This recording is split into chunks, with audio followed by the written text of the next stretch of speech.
बाराखोली इलाके में है, जहां पहली लूट की वारदात हुई थी, जिसमें एक युवती से करीब 17,000 रुपए की लूट हुई थी। ये वही जगह है।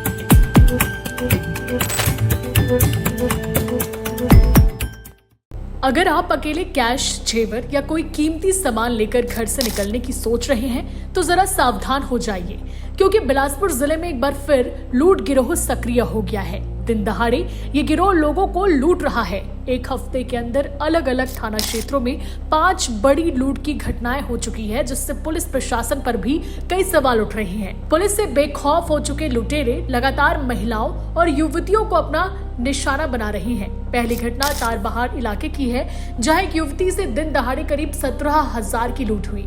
इसके ठीक 2 दिन बाद यानी कि 28 अप्रैल को सिविल लाइन थाना क्षेत्र में SBR कॉलेज के पास महिला से मोबाइल, पैसे और जेवर लूटकर आरोपी रफू चक्कर हो गए। फिर 2 दिन बाद 1 मई को 2 लूट की घटनाएं हुई, जहां मामा भाचा तालाब के पास वृद्ध महिला से करीब 14,000 की लूट हुई।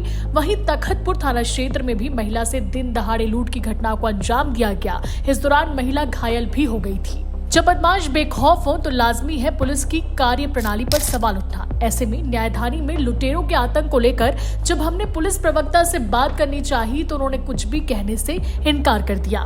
जिले में अब अपराधियों के हौसले इतने बुलंद हो गए हैं कि वे दिन दहाड़े लूट की घटना को अंजाम दे रहे हैं। आपको बता दें, प्रदेश की न्यायधानी में बीते हफ्ते करीब 5 लूट की घटना को अंजाम दिया जा चुका है। इस वक्त हम तारबहार थाना क्षेत्र के बाराखोली इलाके में है, जहां पहली लूट की वारदात हुई थी, जिसमें एक युवती से करीब 17,000 रुपए की लूट हुई थी। ये वही जगह है जहाँ पे युवती के साथ लूट की घटना को अंजाम दिया गया था। आपको बता दें कि लूट की घटनाएं महिलाओं युवती के साथ लुटेरे कर रहे हैं। इस वक्त हम जहाँ पे खड़े हैं, यहाँ पे दिन दहाड़े लूट की घटना को अंजाम दिया जाता है और पुलिस अब तक इस मामले में आरोपी को पकड़ नहीं पाई है। आपको यह जानकर हैरानी होगी कि एक के बाद एक लगातार बिलासपुर में लूट की घटना को अंजाम दिया जा रहा है और पुलिस इस मामले से बचते नजर आ रही है। कैमरामैन मोनू सिंह के साथ जिया खान, श्रीजी भास्कर।